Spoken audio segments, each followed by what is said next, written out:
Zavod za turizem Maribor je na današnji novinarski konferenci predstavil rezultate za obdobje januar-junij 2010, ki so precej optimistični. Število nočitev v mesecu juliju na področju Maribora s Pohorjem se je glede na lani povečalo za 16,4%. Od januarja do julija 2010 pa je na tem območju prespalo 186 tisoč ljudi. Največ obiska še vedno beležimo v zimskih mesecih in to januar, februar. Se pa tudi poletna sezona zelo intenzivno približuje tem številkam, tako da imamo praktično v pomladi in jeseni in pa tudi poleti še neke rezerve in na tem bomo intenzivno delali. Hišo Stare Trte je v prvih 7 mesecih letošnjega leta obiskalo preko 17 tisoč gostov, samo v juliju 2010 več kot 4800. Povečan obseg povpraševanja pa beleži tudi TIC Maribor, kjer so julija 2010 zabeležili 28% porast obiskovalcev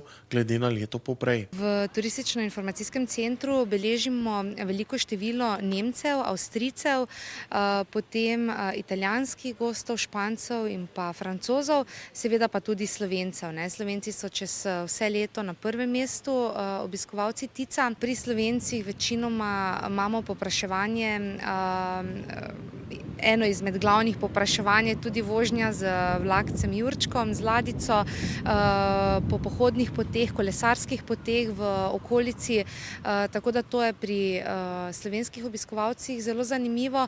Pri tujcih pa sigurno je najprej mestno jedro, potem pa še okolica in pa prenočišča, rezervacija prenočišč in pa kakšna dobra restauracija z dobro kulinariko. Pri Zavodu za turizem Maribor projekta Vino Kul ter Hiking in Biking že izvajajo. Pravkar pa so pridobili še tretji projekt, imenovan Regionalna destinacija organizacija Štajerska, katerega vrednost znaša 500 tisoč evrov. Evropski sklad za regionalni razvoj bo 36 mesecev trajajoč projekt sofinanciral v višini 300 tisoč evrov. Prvi projekt, v katerem smo partnerji, vodi ga Center za zdravo življenje v Murski Soboti, je projekt Hiking in Biking.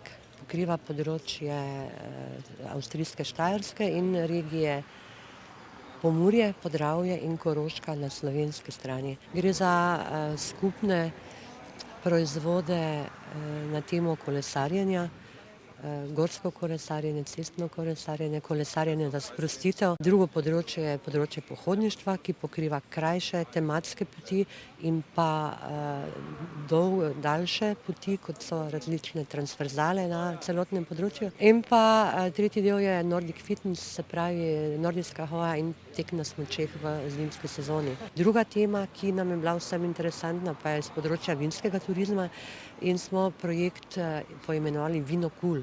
Skratka, gre za vino, kultura, kulinarika, zgodovinsko naše skupne temelje, se pravi povezava na vinskih cestah